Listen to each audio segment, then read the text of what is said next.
দেখেন আমার বোনের আপনার মন ধরে দেখেন।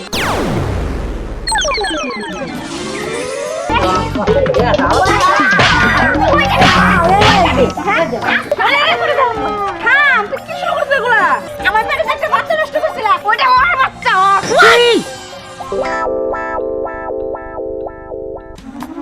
আচ্ছা বাবাজি, তুমি তোমার শাশুড়ে বিয়া করাইতে আনছো এই বয়সে, ঘটক বললা না? ঘটক দুইটার কি আসলে আমার চাচা নিজেই ঘটক। সে তার হাতে অনেকগুলা বিয়া পড়েছে, অনেকগুলা সম্বন্ধ একবারে মনে করে একসাথে করে দিছি, কিন্তু তার সম্বন্ধে নিয়ে আমি আইছি। কেন তার সম্বন্ধে নিয়ে তুমি আইছো কে? অন্য ঘটক ধরতে পারতা।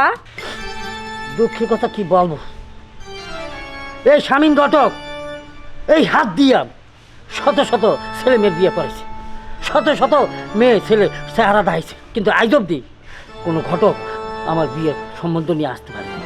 কে আনবে? কি ঘটকটা কে? ঘটক তো মই একলাই।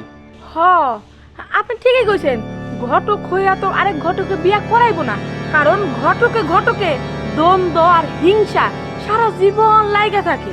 তবে যাই হোক, আমার বোনের বয়স কিন্তু একদমই কম, আপনি তো তার তুলনায় অনেক বেশি, মানে একদম বয়স্ক হয়ে গেছেন আপনি।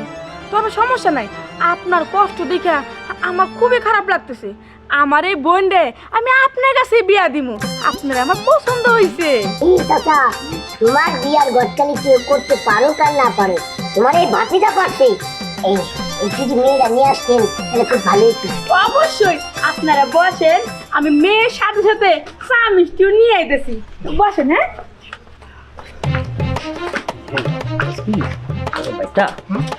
তুই যে কি আমার শুধু পাকা বক্তা, তুইও পারলে কিন্তু গটকালি করতে পারতি না। খালি মানে কি তোমার মতো গটকালি করতে যাই, পরে তোমার মতো আমি বিয়া ছাড়া থাকি। এটা তোর করা লাগবে না, এই তুমি আস, বুঝছো না?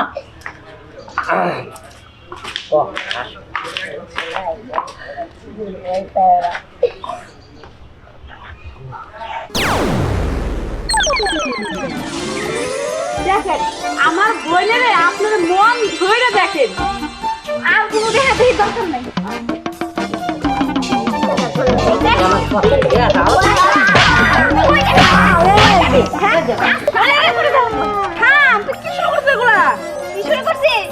আমার বাড়িতে একটা বাচ্চা নষ্ট করছিল, ওটা কার বাচ্চা? ওটা ওর বাচ্চা। কি না সত্যি বিশ্বাস না করলে আপনার বাচ্চাটা জিগা। রে বাচ্চা, যেটা কয় সেটা কি সত্য? ও কাকা, এটা সত্য না তুই এদিকে আয়।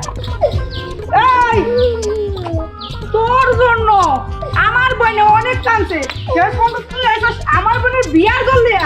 এই যে ঘটক সাহেব, আপনার যদি প্রাণের মায়া থাকে আপনার বিয়া ক্যান্সেল কইরা আপনার 22টার বিয়া ঘটক গেলি করেন।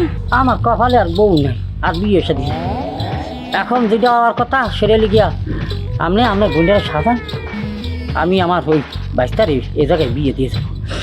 কারণ কারণ ওই আজীবন আমাকে বিধবা থাকতেই হবে। ঠিক আছে, চল চল চল। কি করতে এলাম, কি হয়ে গেল? শোন, তুই যে মোটে অনেক বড় অভিনেতা হইয়া আমি এখন বিয়ে করাইতেছ আমাকে, আর বিয়ে করতে তুই ভালো ভালো। তুই যে ওই মাইয়া পেড়া বাচ্চা তো আরো 6 মাস আগে। হ্যাঁ, হে মাইয়ার আমার তো ধরে যা তুমি দিস। আরে কাকা, আমি তো জানি না যে এই মাইয়া এই মাইয়া। জানো, খালি নাটক করলি হা ভাবা। এ নাটক করে আমার জীবনটা তার কথা করছি, মানুষের বিয়ে করাইছি, নিজের বিয়ে এখন আর করাইতে পারবো না, কারণ আমার বোঝাই গেছে বিয়ে আমার কপালে তেত্তুই খারাইছে।